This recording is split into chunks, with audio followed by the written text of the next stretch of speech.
Welcome to Transform Now, the podcast brought to you by SS&C Blue Prism.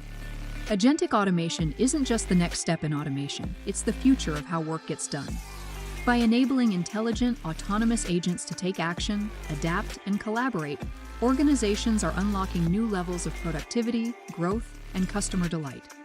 Join us as we explore how agentic automation is reshaping work for the better, for customers, employees, shareholders, and most importantly, you. To stay on top of the hottest topics in the world of agentic automation, subscribe now. Let's get into the show. Hello, everybody. Welcome to the Transform Now podcast. I'm your host, Michael Marchuk. And I'm Brad Hairston. And this is our weekly pulse check of AI and automation news. As we do every week, we pull up several articles that are very interesting. And we bring you our thoughts on these articles. And we've got 5 of them today. Brad, are you ready to go? I am ready. Let's do it. Okay. All right. This first one's a meaty one. And I've got all kinds of stuff to say about it, but I'm just the host today. This is all on you, buddy. So, first one, it's from Fortune magazine. MIT report, 95% of generative AI pilots at companies are failing. So, is this a problem we have related to the technology? Is it a problem related to the fact that there's no GPUs to run these things on?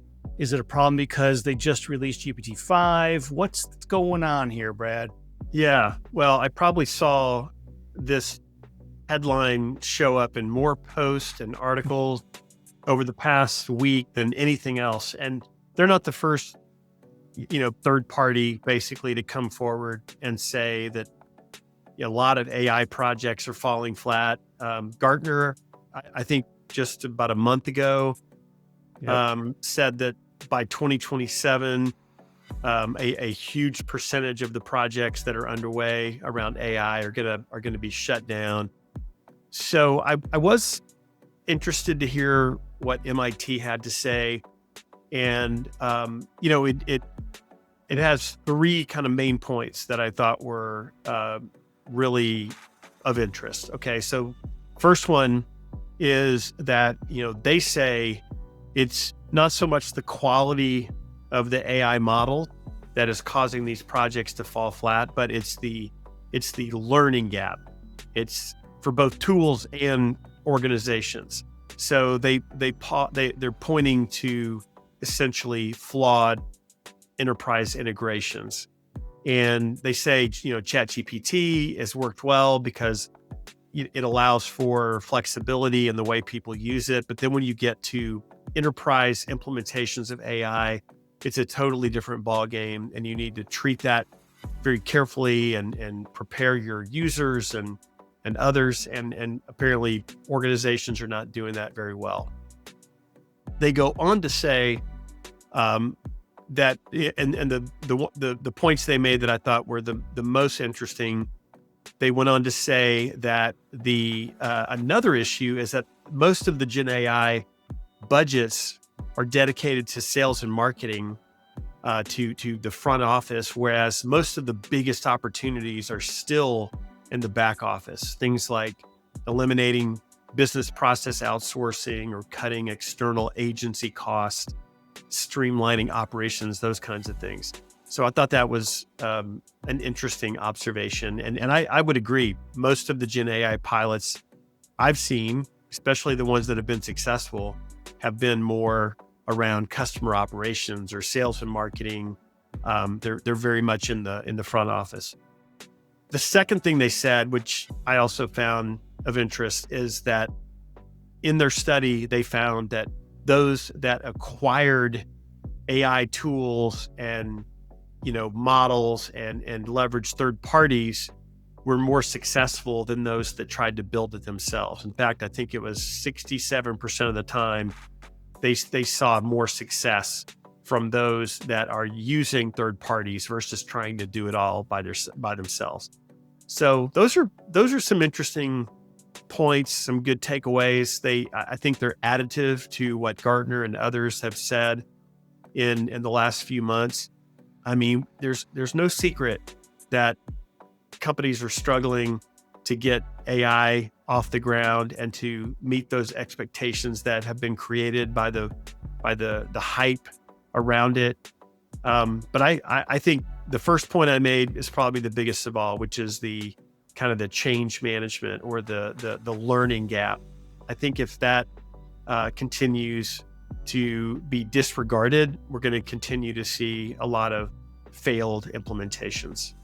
Yeah, I would agree. To me, this is, again, maybe using one of those old analogies. The car came out and people are still using horses, and they're trying to figure out how to hook their horses up to this car to make it work the way they want it to. It's just a different way of working, and the output from it is going to look different. The way you work within your organization, how you integrate into the organization as a whole, it has to look different, or you're going to have a whole lot of failures. So the other part of this, in my mind, is there are 5% of companies that are doing this really well. There are 5% of companies out there who have figured this out. And like you mentioned, of those 5%, they said 67% of those companies are getting help to do that. That's because it's very difficult to run a business in your particular business line and be able to culturally transform to take on a technology like this. So it does make a lot of sense to get someone in who knows what they're doing, right? Yeah, 100%. All right, well, let's talk about knows what they're doing. This is a Yahoo story from Extreme Tech talking about Meta. Meta signs a $10 billion cloud deal with Google to expand its AI capacity. Now, given $10 billion sounds like a lot of money, but wasn't Meta dropping like $100 million or $250 million per employee just a little while ago? So that's barely going to get them 100 employees. Yeah, this is just a rounding error. You know how that goes. So they say your friends are your enemies are your friends. And this is just another weird example of that. The fact that Meta is, paying $10 billion to Google, which has some competitive things, to Meta. Although in the cloud space, Google really considers the AWS and Microsoft Azure to be their biggest competitors. So yeah. I guess Meta is a friendly in that context.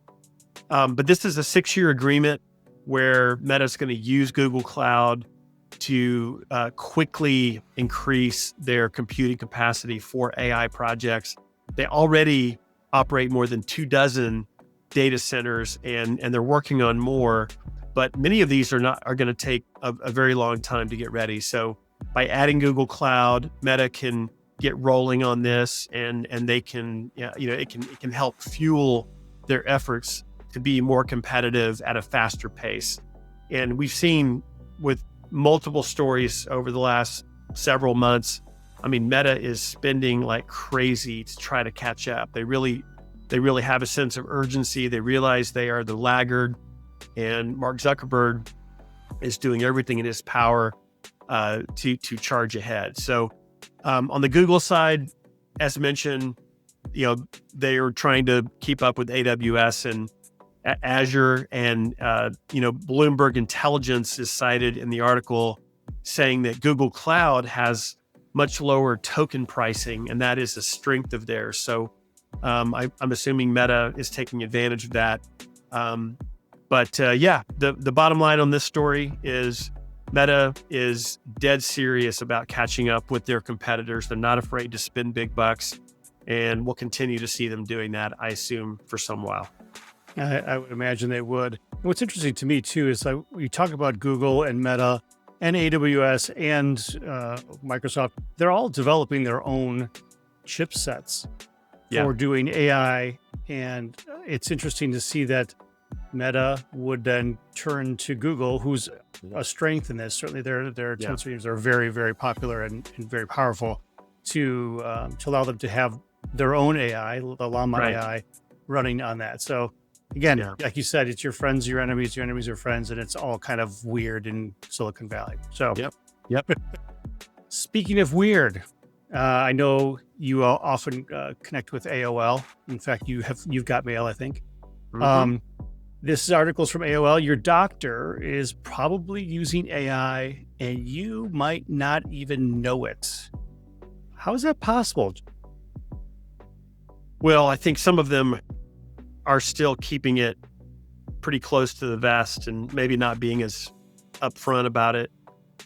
But there's others that are bringing it forward. In fact, I was talking to my father recently. He went to a new doctor, and he said the doctor in his first meeting with my dad pulled out some kind of device. It wasn't his phone, it was something else. And he set it on the table and he said, if you don't mind, I'm going to have my AI present listening in on this meeting. And my dad, who's a big proponent of AI and high tech and all that, he was fine with it, but I'm sure there's lots of people that aren't fine with it. I, for one, am great with it. In fact, if my doctors are not using it, I would say, why? Why are you not using it? And this article does a great job of laying out some of the best use cases for AI and how they're helping the medical profession. 3 of them they mentioned are transcription of doctor's notes, summarization of patient data, and then surfacing clinical insights. So finding things that a doctor may overlook or that he or she may not have found on their own that need to be brought up, something that may prevent you from, getting worse or developing some kind of disease or other issue. The bottom line is faster scanning, earlier pattern recognition, more accurate diagnoses. I mean, these are all positive things. There's still a huge and very pivotal role for the doctor in the midst of this. It doesn't render the doctor obsolete. It doesn't mean that any of us want to be talking into a machine and getting a readout. And, in the future, we still want a doctor. We want someone that has that medical training. But I think augmentation of AI for the medical professionals is proving to be very, very impactful. In fact, according to a survey that's mentioned in the article, 2/3 of physicians are using AI tools in their practice. And there's more than 1,000 FDA-approved AI tools in healthcare in general. So this is not just a little, few examples here and there. I think it is becoming very, very central to healthcare, at least in the developed countries. But I think it'll continue to spread. And the other point the article talks about is the biomarkers. That's become a big trend in healthcare.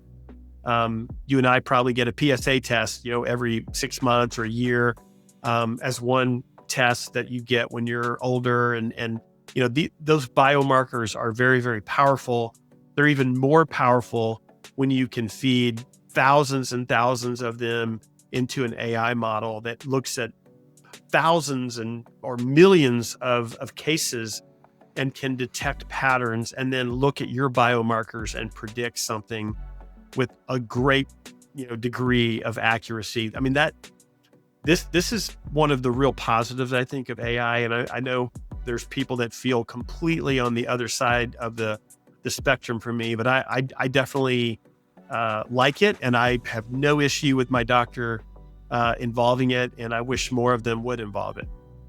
Yeah, I agree. There's definitely a benefit. I've certainly seen over the years the whole concept of radiology being one of the biggest early proponents and early adopters of AI because of you mentioned the pattern recognition and seeing things that perhaps a doctor would overlook simply because it can recognize patterns so much better than the human eye. So leveraging that to augment the clinical expertise of a doctor to help them maybe spot something a little sooner and be able to treat it sooner before it gets out of hand. That's always a benefit. So I agree. Yeah. I think this could be very interesting. And you're right. If my doctor is not using AI, I want to know why. Time to move on. Time to get a new doctor.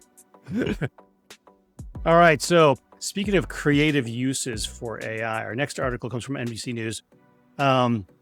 It's titled, "A Hacker Used AI to Automate an Unprecedented Cybercrime Spree," Anthropic says.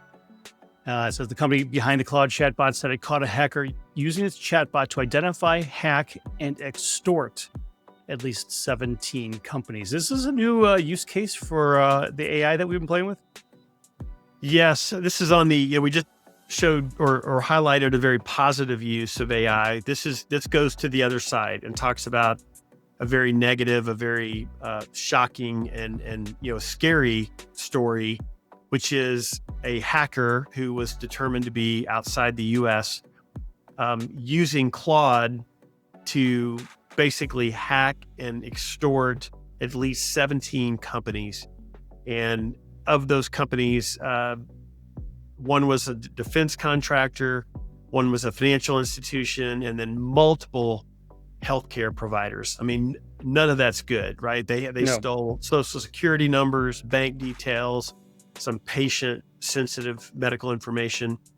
So yeah, this is the epitome of what we don't want AI to do, to enable the bad actors, the hackers and such, to leverage the technology and doing what it does best, to not just hack into them, but also to research companies, find weaknesses. I mean, you read through this article and it's really scary the way that they used Claude, and they didn't have to trick Claude or do anything unethical with Claude, but just the way that they used it and prompted it to expose things from these companies, and then kind of identify their targets, and then use Claude to write ransom notes and write letters or emails to the companies telling them what they had access to so they could extort them. I mean, it's really, really troubling. And I think this falls on the Anthropic and the companies and on that side, I think, to figure out how to mitigate and prevent this. I know that they don't want to prevent, they want the broadest audience to be able to leverage their platform. They're in a hotly competitive space, but if they see prompts that are of this nature, they've got to find a way to shut down those users or surface it to the authorities or whatever. And I know that's a fine line they walk, because they really don't want to make judgments on the prompts and what have you. But man, this is a tricky one. What are your thoughts, Michael? Well, they mentioned in here that we have robust safeguards and multiple layers of defense for detecting this kind of misuse. But determined actors sometimes attempt to evade our systems through sophisticated techniques. This is Jacob Klein, the head of threat intelligence for Anthropic. Yeah. So this is something that, I keep thinking of the antivirus, escalation. There's a antivirus tool that can detect a threat, and then the virus makers change something or allow it to be polymorphic, and then all of a sudden the antivirus can't detect it anymore, and we got to fight. It's always an escalating arms race. I really think this is going to be a continued kind of threat as we go forward.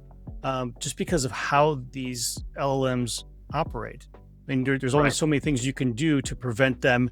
And it's almost like, in my mind, it's almost like good social engineering. People trying to get information where they shouldn't get information and ask questions in a different way to maybe get a response they're actually looking for, but pose it in a way that doesn't look as threatening. So again, creative use for sure. But it does make it a little more troubling to see how this could be used in ways that perhaps weren't intended. Right. So, and our last one is from Mint. Book authors settle copyright lawsuits with an AI company, Anthropic. So, as you know, we've talked about this several times. Intellectual property laws were at a point where, it's kind of iffy whether or not using the books or technical information that's available would be allowed to train an AI platform. There's been a couple different fair use cases on this, but in this case here, these authors decide to go forward and settle with Anthropic. Tell us what happened.